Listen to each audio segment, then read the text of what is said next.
Bonjour à toutes et à tous, bienvenue dans votre site Maths et Physique en poche. Bien sûr, je vais partager avec vous, chers étudiants et étudiantes, un sujet concernant la mécanique, bien sûr, deuxième année baccalauréat. Donc, vous savez bien sûr que dans le cadre des examens préparatifs, j'essaie toujours de chercher des examens, des sujets très intéressants, se basant sur les sujets qu'on puisse ou bien qu'on peut vous poser le jour de l'examen. Alors là, vous avez le sujet entre vos mains. Vous allez bien sûr le lire et le relire et répondre aux questions posées. Après cela, vous allez bien sûr faire une comparaison de vos réponses avec les miennes. Donc, je vais vous lire bien sûr le sujet. Donc, un projectile de masse M est lancé à partir de l'origine O d'un repère orthonormé. D'origine O, IJK, attaché au référentiel terrestre considéré comme étant galiléen. Donc le vecteur vitesse initiale du projectile, V0 se trouve dans le plan vertical X ou Z et fait un angle alpha avec l'horizontale. Alors là, pour bien vous expliquer ceci, on va d'abord schématiser ce sujet-là. Donc vous avez un projectile. Donc vous allez le repère d'origine O et voilà I et Z. Donc ici c'est K. Donc vous avez le vecteur vitesse V0 fait un angle alpha avec l'horizontale. Donc la première des questions, établir les équations horaires des mouvements du centre d'inertie G du projectile, on néglige l'action de l'air. Déterminer l'équation de la trajectoire de G. Déterminer la portée, c'est-à-dire la distance OS sur le sol horizontal, séparant le point de départ O du projectile et son point de chute S sur ce sol d'altitude 0, bien sûr. Pour quelle valeur alpha prime de l'angle alpha la portée est-elle maximale? On considère bien sûr que la vitesse initiale conserve sa norme V0. Déterminer la hauteur maximale atteinte par le projectile. Et enfin, pour quelle valeur alpha seconde de alpha, cette hauteur maximale est la plus importante. Voilà, ce sont des questions qu'on doit toujours avoir l'habitude de chercher et d'étudier. Donc, c'est un sujet très intéressant. Je vous conseille bien sûr de le relire et de faire vos questions, vos réponses en se basant sur votre niveau, bien sûr. Et en fin de compte, vous allez bien sûr comparer vos résultats. Donc, pour l'équation horaire, les équations horaires, bien sûr, vous allez appliquer tout simplement la deuxième loi du Newton. C'est-à-dire, vous savez que la somme des forces extérieures appliquées égale à MA. Donc, puisque on parle d'un projectile, donc il n'est soumis qu'à son poids, bien sûr, parce qu'on néglige l'action de l'air. C'est-à-dire que vous avez ici le poids égal à MA. Donc, ce vecteur-là, vous allez le projeter dans le plan OXZ, c'est-à-dire que le poids n'aura pas de composante puisque le poids égale à mg, et g est dirigé bien sûr d'une façon perpendiculaire à l'axe OX, il n'aura pas de composante, c'est-à-dire que a de x égale à 0. Dans ce cas-là, qui dit ax égale à 0, ça veut dire que la dérivée par rapport au temps de Vx égale à 0. C'est-à-dire que la Vx est une constante. Alors cette constante n'est autre que la vitesse à l'instant t égale à 0. Donc la vitesse à l'instant t égale à 0, c'est quoi? C'est V0 cosinus de alpha. Donc on dit que Vx, c'est quoi? C'est V0 cosinus de alpha plus, bien sûr, Vx0 égale à 0. Donc voilà, bien sûr, la composante de vecteur vitesse selon l'axe OX. Maintenant, on passe à l'axe OZ. Donc vous avez toujours le poids mg égale à ma. C'est-à-dire que vous avez moins mg égale à ma selon l'axe z. Ça veut dire que az égale à moins g. Autrement dit, puisque ça, c'est la dérivée par rapport au temps de la vitesse de z, ça veut dire que la vitesse de z n'est autre que moins g de t plus v0 selon l'axe z. C'est-à-dire c'est moins gt plus v0 sinus de alpha. Alors là, ce sont des choses que vous devez savoir et vous habituer bien sûr à trouver ces équations horaires, parce que si vous avez pas l'habitude de travailler ces choses-là, il vous sera bien sûr plus difficile de trouver les équations horaires et de répondre aux autres questions.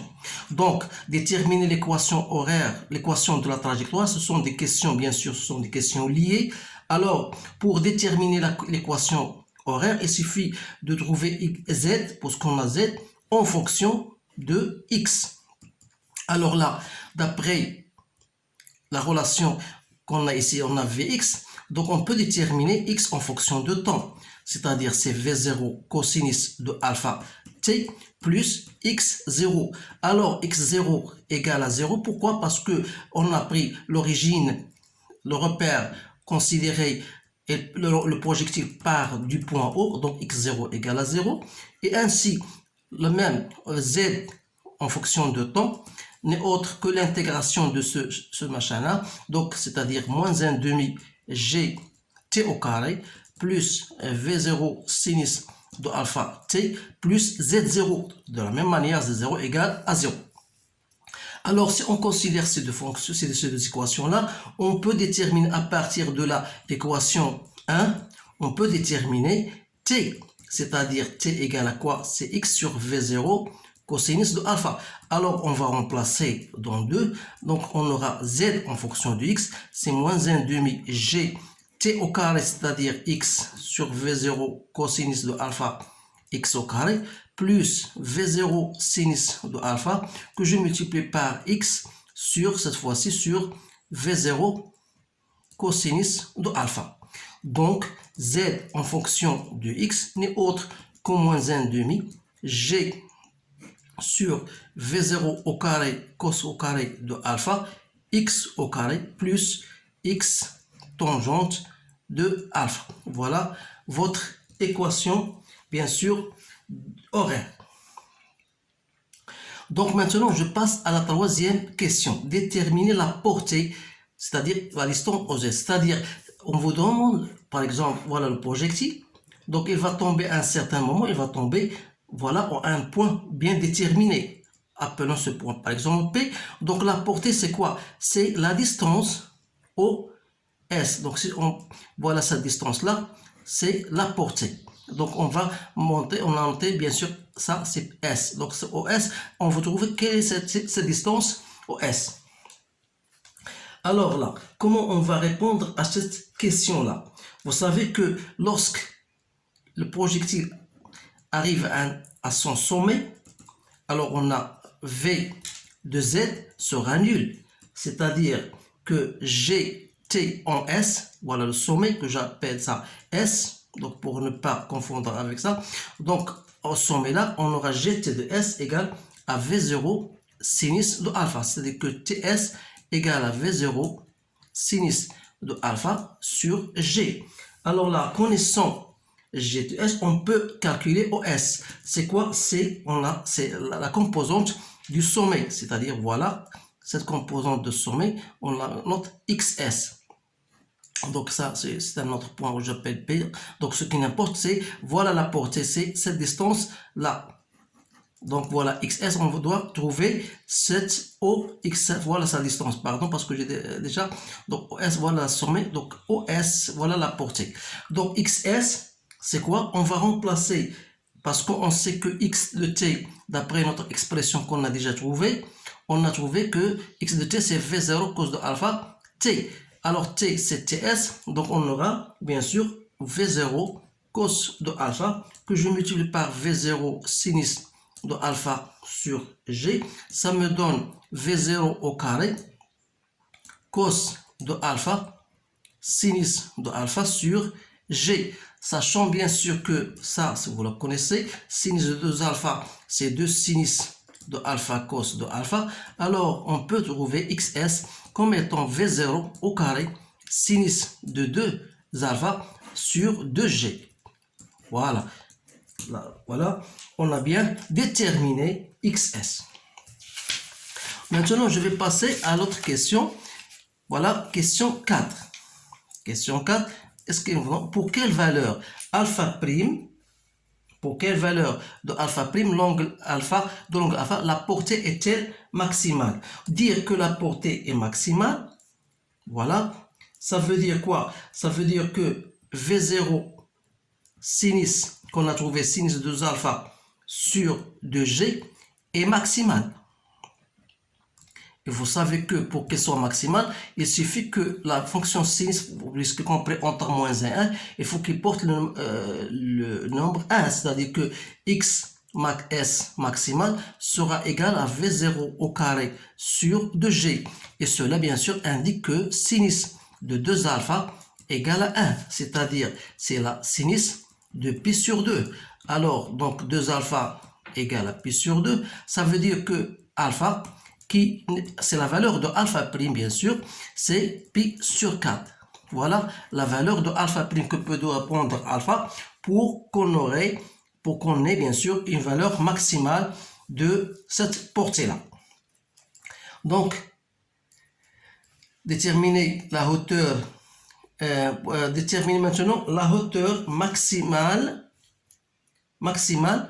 atteinte par le projectile. Donc, vous avez XS, donc il suffit de trouver ZS. Voilà, vous avez le sommet, donc ça c'est XS et ça c'est ZS.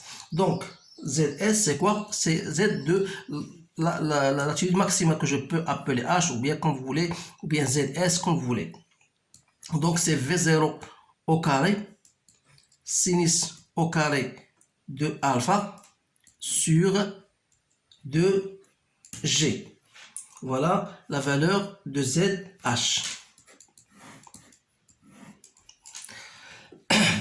Donc maintenant, comment vous pouvez montrer cela? C'est tout simplement parce que d'après ce que nous avons vu, vous avez déjà trouvé T de S. On a déjà trouvé T de S, c'est V0 sinus de alpha sur G.